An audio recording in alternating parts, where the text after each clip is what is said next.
तो ये कहानी है रानो चिड़िया की। गर्मी का मौसम आते ही जंगल में हर तरफ सूखा पड़ चुका था। सारे दरिया अब खुश्क हो चुके थे। जंगल के पक्षियों को अब ना तो ढूंढने से कोई फल मिलता और ना ही पानी। अरे रानो बहन, अगर ऐसा ही चलता रहा तो मुझे तो डर है कि जंगल के पक्षी प्यास और भूख से मरने लगेंगे। आप ठीक कह रहे हैं कालू भैया। इस दफ़ा बारिशें बहुत कम हुई हैं, जिसकी वजह से इस दफ़ा खेतों में भी अनाज नहीं उग सका। जंगल में हर तरफ भूख ही भूख है। अब आप ही बताइए, इस भूख में कोई कैसे जीवित रह सकता है? अरे हाँ रानो बहन, इस दफ़ा ना किसी के पास खरीदने के लिए पैसे हैं और ना किसी के पास बेचने के लिए अनाज। इस दफ़ा तो लगता है बहुत बड़ा कहत आने वाला है। अरे अरे कालू भैया, मैं तो उम्मीद करती हूँ कि इस जंगल में ऐसा कुछ ना हो, वरना हम सब अपनी अपनी जान से हाथ धो बैठेंगे। यूं ही जंगल के सभी पक्षी बहुत कि वो इस भूख और प्यास में कैसे अपने बच्चों का पेट पालेंगे। यूं ही जैसे जैसे समय गुजर रहा था, लोगों के घर में पड़ा राशन खत्म हो रहा था। अरे अरे कालू जी, घर में जितना अनाज पड़ा था सब खत्म हो गया है। ये आखिरी दाने बचे हैं जो हम खा सकते हैं। दूसरी तरफ जंगल में भूख से और प्यास से पक्षी मरना शुरू हो गए थे। यूं ही जंगल में हर तरफ मौत का सन्नाटा छाया हुआ था। रानो चिड़िया भी बहुत परेशान थी। अरे अरे टूनी, हमें इसका कोई हल निकालना होगा, वरना जंगल के सभी पक्षी मर जाएंगे। अरे अरे रानो, तुम ठीक कहते हो, लेकिन हम पक्षी क्या कर सकते हैं? हमारे लिए तो ना बरसात अच्छी है और ना ही ये गर्मी। काश के हम भी इंसान होते तो हम हर हाल में जिंदगी गुजार सकते, लेकिन हम क्या करें, हम तो लाचार पक्षी हैं और कर भी कुछ नहीं सकते। अरे अरे कोई बात नहीं टोनी बहन, हमें भी ऊपर वाले ने पैदा किया है, वो हमारे लिए भी कोई रास्ता निकालेगा। मैं तो सोचती हूँ हमें पास की बस्ती में मौजूद इंसानों से बात करनी चाहिए। अरे अरे रानो, ये क्या कह रही हो तुम?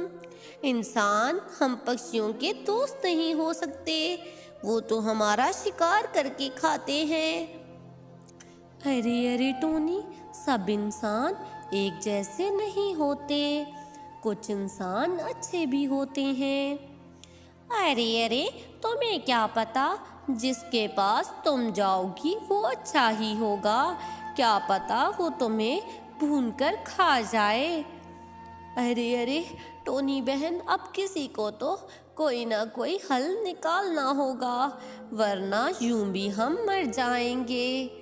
यूं ही वो दोनों सोच में पड़ जाती हैं और अब तो सबके घरों में राशन खत्म हो चुका था। जंगल के सभी पक्षी आहिस्ता आहिस्ता मर रहे थे। एक दिन रानो रात को सोच रही थी, अरे अरे मुझे कुछ करना होगा, इस तरह तो हम सब मारे जाएंगे। मुझे कोशिश करनी चाहिए, क्या पता मेरी कोशिश कामयाब हो जाए। ज़रूरी तो नहीं कि हर इंसान बुरा ही हो। यूं ही रानो ये सब कुछ सोचते सोचते सो जाती है। अगले दिन जंगल में मिट्ठू तोते की मौत हो जाती है। वो रानो का बहुत अच्छा मित्र था। रानो आज बहुत दुखी थी। यूं ही रानो उस जंगल में उदास बैठी थी कि वहां से एक खूबसूरत सी लड़की गुजरती है। अरे अरे प्यारी चिड़िया, तुम क्यों परेशान हो? पहले तो रानो उसे देखकर डर सी जाती है, लेकिन फिर वो बोल पड़ती है, अरे अरे, आपको क्या पता, आप तो इंसान हैं, आपको हमारे दुख की क्या खबर। हम लोगों को तो हर मौसम में संघर्ष करना पड़ता है। बारिशें आती हैं तो हमारे घर डुबा ले जाती हैं, और इस गर्मी में पानी खत्म हो जाता है और अनाज भी खत्म हो गया है। जंगल के सभी पक्षी मर रहे हैं। आज तो मेरा दोस्त भी मर गया। मैं बहुत उदास हूँ। अरे अरे प्यारी चिड़िया, मैं तुम्हारी कुछ मदद कर सकती हूँ क्या? अरे अरे, तुम इंसान लोग हो, तुम लोग तो बस हमारा शिकार करते हो और हमें भूनकर खा जाते हो। मैं कैसे तुम पर यकीन कर सकती हूँ? अरे अरे प्यारी चिड़िया, हर इंसान एक जैसा नहीं होता। जैसे कुछ पक्षी दुष्ट होते हैं और कुछ अच्छे, ऐसे ही कुछ इंसान भी अच्छे होते हैं। तुम मुझ पर यकीन कर सकती हो, मैं तुम्हारे लिए कुछ ना कुछ ज़रूर करूँगी। तुम चिंता मत करो, हम लोग इंसान हैं, हमारी जिम्मेदारी है कि हम लोग तुम लोगों की हिफाजत करें। आखिरकार इन जंगलों में तुम लोगों की वजह से ही तो खूबसूरती है। तुम फिक्र मत करो, मैं अपनी बस्ती के लोगों से बात करूंगी। यूं ही वो टीना तो वहां से चली जाती है और जाकर अपनी बस्ती के लोगों से बात करती है। अरे अरे मेरी बात सुनिए, अगर हम उन पक्षियों की मदद नहीं करेंगे तो हमारा जंगल खाली हो जाएगा। फिर कभी भी हम इन परिंदों की मधुर आवाज़ को नहीं सुन पाएंगे। इस गर्मी की वजह से पशु पक्षी मर रहे हैं। हमारा भी कर्तव्य बनता है कि हम इनके लिए कुछ ना कुछ करें। अरे अरे बेटी, हम क्या कर सकते हैं? अब हम जंगल में जाकर एक एक घोंसले में परिंदों की हिफाजत करने लग जाएं क्या? अरे अरे रामू चाचा, मैं ये नहीं कह रही। मैं कह रही हूँ कि अगर हम इंसान अपने अपने छतों पर थोड़ा सा दाना और थोड़ा सा पानी रख दें तो वो पक्षी वो पी और खाकर जिंदा रह सकते हैं। इस तरह से हम उनकी मदद कर पाएंगे और ये तो पुण्य का काम है। यूं ही बस्ती के सभी लोगों को उस टीना की बात बहुत अच्छी लगती है।